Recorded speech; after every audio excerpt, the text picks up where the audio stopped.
Welcome travelers from the winding trails. Grab a spot by the hearth and a pint of ale. A brief respite from our noble quest. Lean back in a chair for the Song of Rest.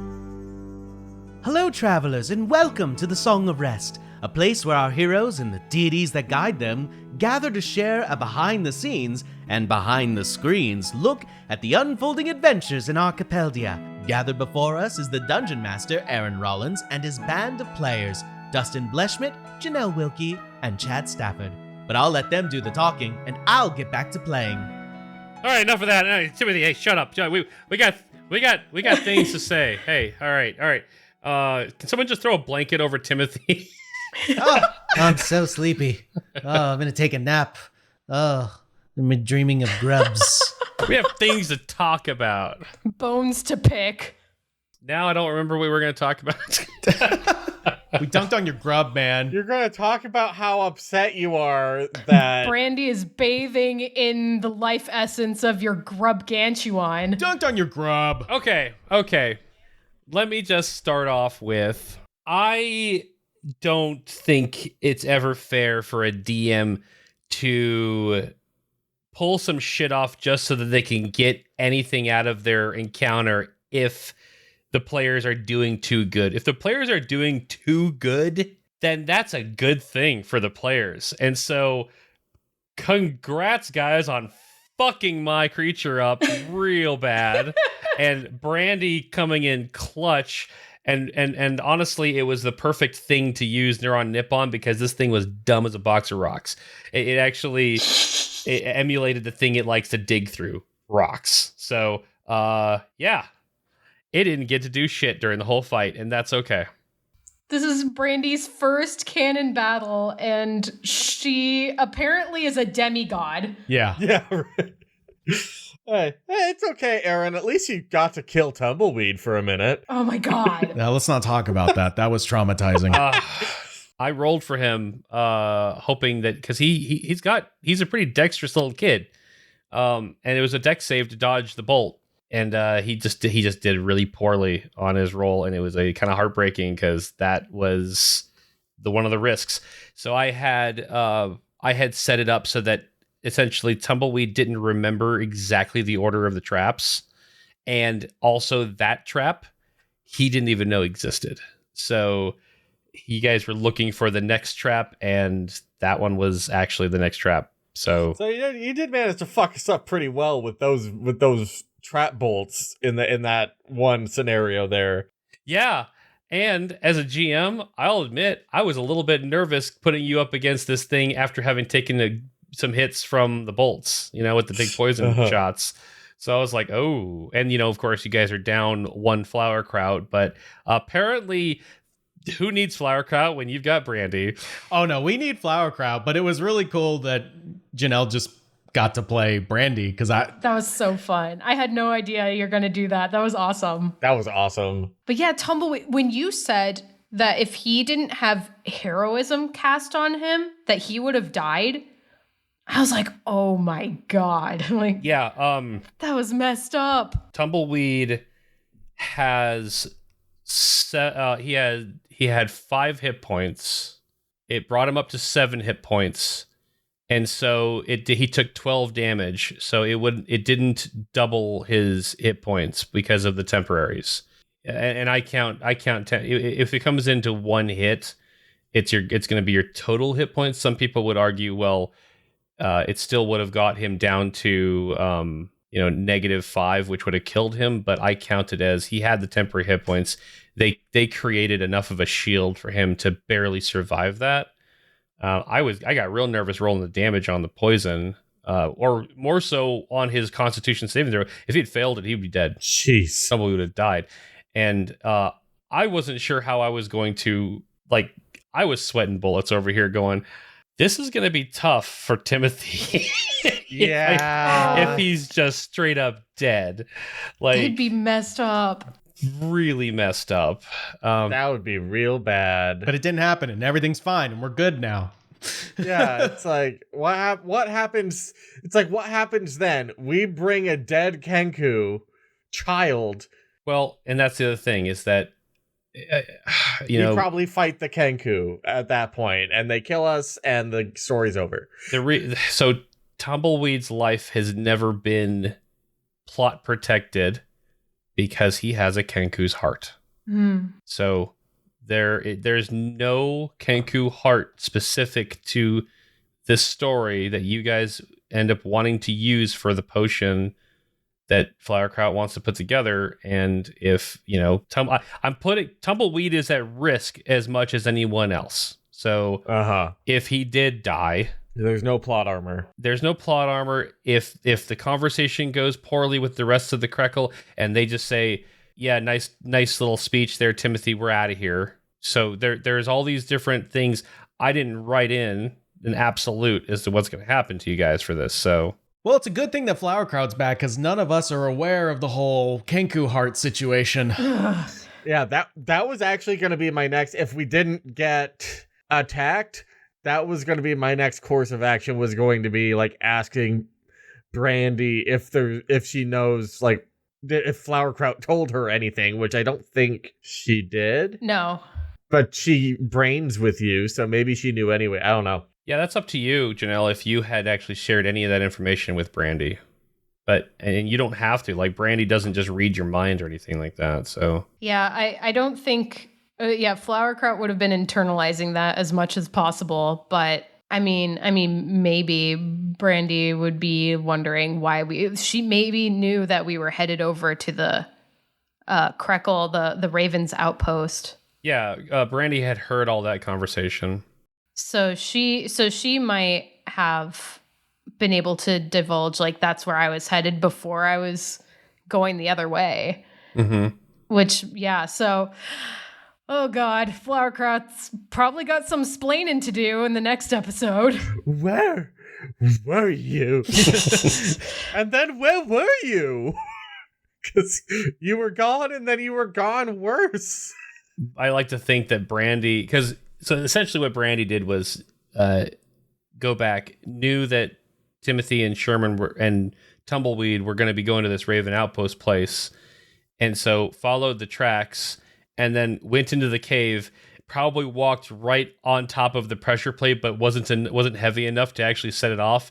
Kept on walking, walked right underneath all of the wires that triggered the bolt trap, kept on walking, and then caught up to you guys right at the stake pit. I like to think that all the traps were set off, but she just kept walking through them, and none of it really phased her. Right. There you like go. the boulder, it's very cartoon-esque, where like the boulder fell immediately after she was away from it.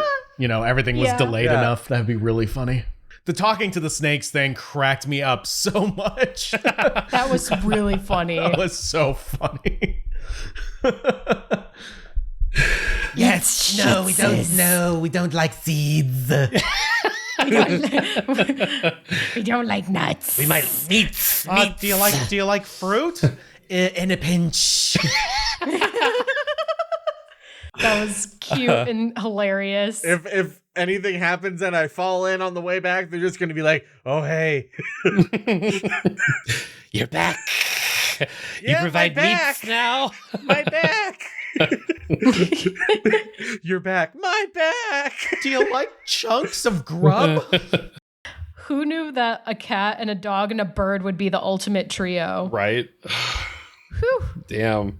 I'm curious to know what you had planned with the Grubgantuan. Like, what kind of attacks he had up his sleeve. Well, I guess I can tell you that now that it's very much dead and not a threat anymore.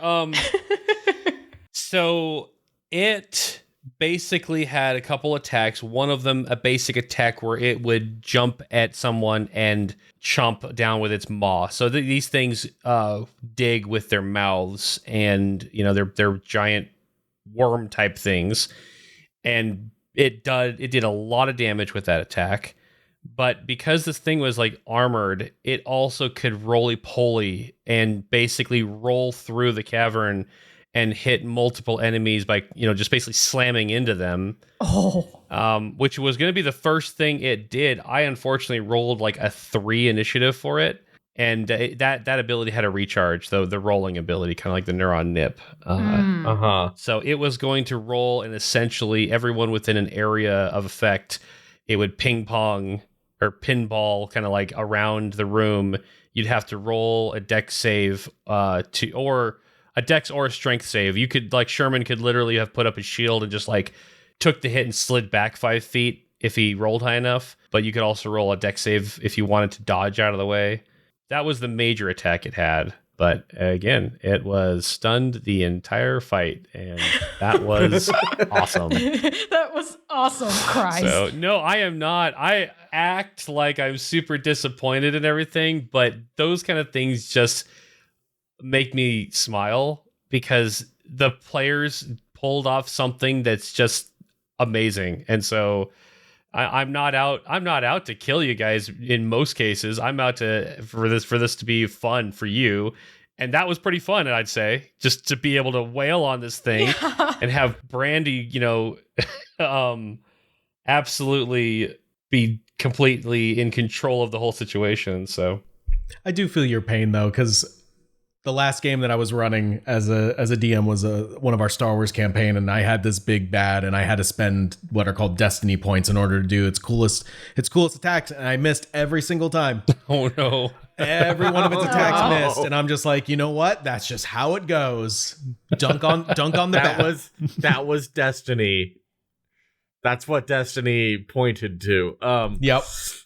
Well, I don't feel completely too bad, Aaron, anyway, because I mean I did spend the first 2 rounds whiffing like hardcore. Yeah. Which is why when I finally got to hit, I was like, I'm gonna put everything into the hit now. I'm like, everything goes in there. That was glorious. That's my fan art moment, by the way. Basically, Sherman calling Mjolnir. Yeah. With his hammer. Except I imagine it like the current version of Mjolnir, where it's a bunch of different pieces, and like when he hits the stone, it just all the like the pebbles and stuff just shoot out like an electrified shotgun hammer.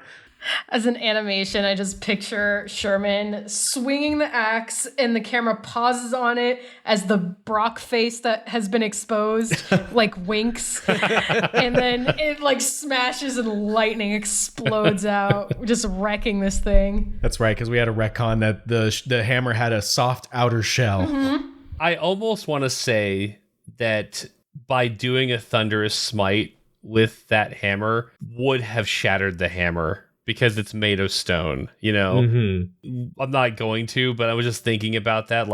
No, I really want you to. Yeah, no, Dustin said that in the episode. He said that, like, I will sacrifice the hammer. That was my idea. Then that will be the case when we come back in the next episode. You're going to be standing there with just basically the stick that was the hammer, Amazing. Because, stone is vulnerable to thunder, shatter. That's exactly the whole purpose of that. So by using a thundering smite, you're pretty much sacrificing the hammer for a lot of damage. And I just counted it up. You did 39 damage in a single strike. Ooh, that's pretty good for nice level 4. Speaking of level 4, you guys are level 5 now. What? Immediately goes to level up. Sure. You guys hit level 5, so we'll talk about that a little bit more when you guys go into the next episode. And we'll all talk about a new ability that you have, Flower Crowd. You can now teleport to Brandy, and Brandy can teleport to you. Oh my god. Nice. That is awesome. Like wherever, whenever they're meant to be together. So that is what got you out of that situation. You saw Brandy and you reached out and you whisked away to her. And there's no distance, there's no planes. You are completely bonded to your familiar, so it is like part of you. So you know what's crazy is I was thinking in this battle, like, I'm just gonna have Brandy go all out as much as possible, and it's like, and if she dies, like, that's the thing with this kind of familiar is like I can just summon her again, but then we wouldn't have had that moment where I could teleport back to her if she had died during this battle. Whew, thank goodness too, because yeah, that would have been a problem. Yeah. But I think what this natural one you got on the mind control thing led to was a more insider view of the hags and what's going on, and Oh yeah. you getting a little bit more personal with Aster.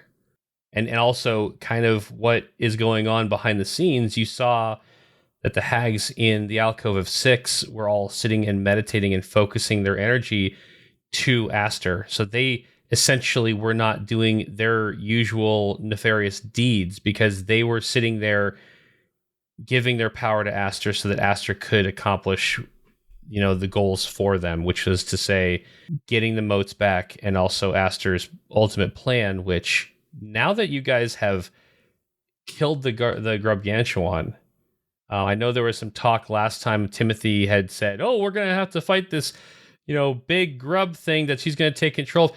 That's not what she's talking about. That's not what Aster was hinting as to being the creature she wants control of. Oh, shoot. Oh. Uh-oh. When she talked about it with you as you were walking to the Gallant Peak, she pointed to the top of the peak. Ah, fuck. We got some more grubbins to fry.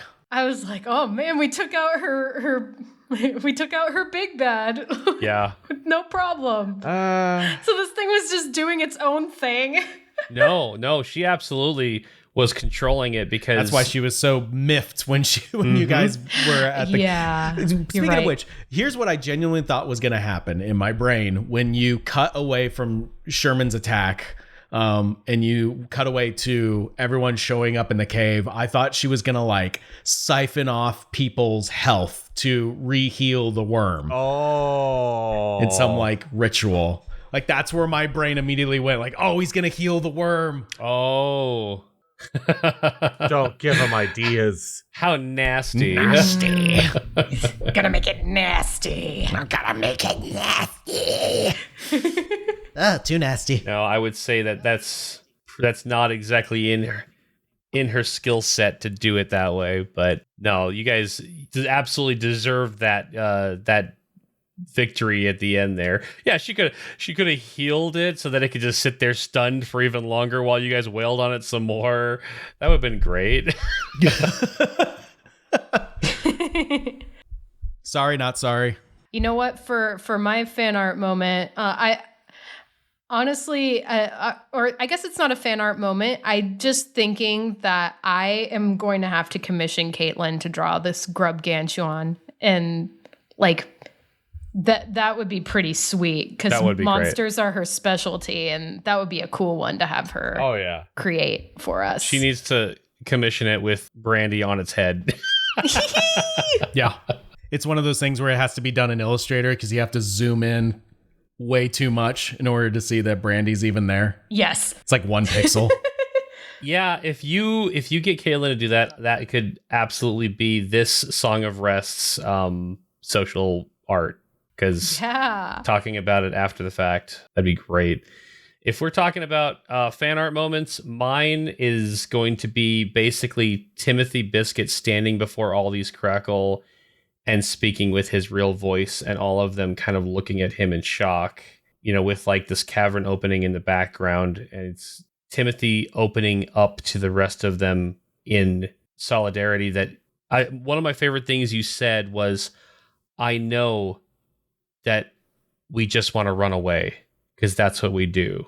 And you're just trying to change the course that is always taken for the Kenku. Yeah, that was fun. I wasn't ready for it, but that was still fun. You did amazing. I had fun. you did great. Thank you. It was incredible. Was not ready for it because I love that Sherman's hey, bud, you want me to? Because I know you have that emissary of peace. I'm oh boy, that would come in handy right about now. Yeah. Yeah, I think it was a good build up because this entire time Timothy's been too hesitant to show everyone or to speak freely to the Kenku. Echo. Until Echo. Echo. Yeah. Echo. Echo. That's how they applaud Echo. Echo. Wow. Echo. This is since I'm already planning on commissioning Caitlin to do the monsters. I just wanted to share a couple of my favorite moments that I picture visually in my mind, which is a comic of the back and forth between Sherman and the pit of snakes, like talking about what kind of foods they would like. You guys like nuts? No, we don't like nuts. No nuts. you like meat? All right, you like fruit? In a pinch. And then the other one, which can't really be made into art because I don't think it's canon, is fucking Brock in the crowd. That's like disguised as a Kenku. That has to be canon. Brock's like wearing a paper mache Kenku outfit. It's funny because we made that joke like off episode, like off mic. Yeah. And then the fact that it's still we made it into the I'm glad that it made it into the actual episode because we were losing it when we It's so funny. thought of him actually just being in the crowd dressed as like poorly dressed as a Kenku. Oh yeah. Squawkity squawk squawking. Yeah. Oh no, Echo. Wow. Yeah. I mean, listen to this guy. Yeah. Like, is Brock a coward? It's like when Sherman's like, oh no, my hammer. He's like, oh no, who could have made such a hammer? I don't know. No one here's guilty of such a thing. He's like one of the men in the Titanic trying to sneak on a lifeboat, you know? Yeah. Maybe he's not a coward. He's just like, this went south. Everybody I know is now infected in the brain, and I'm gonna go live my life out with the Kenku. No, I go where the money goes, and they bring in the money. So yeah. Gonna hang out with all these studs. I like being the tallest one in the group. I will give a peek behind the screen that the only reason why Sherman and Flowerkraut had a chance of resisting the spell was because of Miriam's power inside. Obviously, Timothy didn't even have to roll. The Kenku aren't affected by it. What the absolute frick would I have done by myself? Good question. That's terrifying. I make Timothy, like, if he's doing it alone, he's a coward. It's only his friends that give him strength. That's why he literally is screaming out for Sherman, like, I can't do this alone. I think that would have been a situation where Tumbleweed is, like, there for you, and that together you two could do anything, you know? Two birds and a cat. It's adorable, but I'm so glad Sherman was there. Yeah. But yeah, I was thinking about that. If I'm like, did everybody else fail saves? Like Califran and Bernice all failed saves, but it's because they didn't have a piece of the heart. Right. Like the magic that she casts through the other hags, with her power enhanced like that, there was just no save involved. They just everyone on the island or within the island of Glavio was affected by that power. So and if Aster had even more power, you can imagine that she could spread that across Archipelagia, Yeah. As you guys can see so far, like the hags kind of have their own little flavor of how they do things, Laminaria was big on controlling creatures, whether they were insects or things of the sea, or the boggles, stuff like that. She was all about having an army of things. And Aster has always been about taking control of people to create her army. And that kind of leaves that up in the air. What do the other hags do? Mm-hmm. Yeah. I'm glad we also got a cameo, another episode of Hey Baba Yaga, because she's my favorite. Yeah. She's great. Just You bitches don't know a bitches. thing about bonds. You don't know a thing about Barnes? Bonds. Oh, Bonds. Yeah.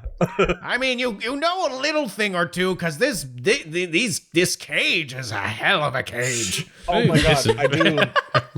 Speaking of Baba Yaga, when I had to like put my hand over my mouth when because I almost broke, and it was a dramatic, serious moment, and it would have ruined the vibe. But when you were talking about Flower Kraut having the scent and realizing that it came from Baba Yaga, I was like, oh god, she just ripped ass. You know what? He's not wrong. Maybe she did. Yeah. Maybe Flower Kraut gets it from somewhere. You've heard of the elderly blast. This is the elderly blast. It's like the Super Saiyan of elderly blasts. Ancient elderly blast. This is my elderly blast grandma. This is my grizzled ancient blast. Grizzled ancient blast. She just gave you a silent but friendly. I know that smell anywhere. Flower Kraut returns fire. Our friendly fart handshake. Yeah, I right. did think she was gonna channel elderly blast power, and you were just gonna shatter the vines that you were ensnared in from the ash tree for a second. Ooh, did we get your fan art moment, Dustin? Oh, my fan art moment is I've got to be right there with Aaron. Just the power of that speech from Timothy, and like going through the crowd and like hero, like that was a huge character moment. I thought it was amazing. Yeah. So Flower Kraut and Timothy got some splaining to do. Oh, Uh-oh. that's right. Oh, no. There's a volcano. We gotta go. Bye. Yeah. I would love to stay. We Yeah. gotta take care of some shit. Well, you guys are level 5, so we will get to talk about what your new shiny abilities are, or whatever you end up picking up for that at the beginning of the next episode. Amazing. Heck yeah. We will pick it right up from that cavern next time. So is there anything else you guys wanted to throw in here before we wrap it up? Have Timothy wrap it up? Nope, I think I'm good. You guys good? Oh yeah, I'm great. A little woozy. What's all these chunks? What's all these chunks? But I've got a brandy in my lap. I'm happy. All right. Thanks again for listening. Farewell. Bye. Bye, everybody. Thank you so much for listening to our Song of Rest. If you like the adventures your ears just wit on, feel free to listen in on our other adventures from any plane of existence or seeing stone you get your podcasts. Until we meet again, safe journeys, travelers.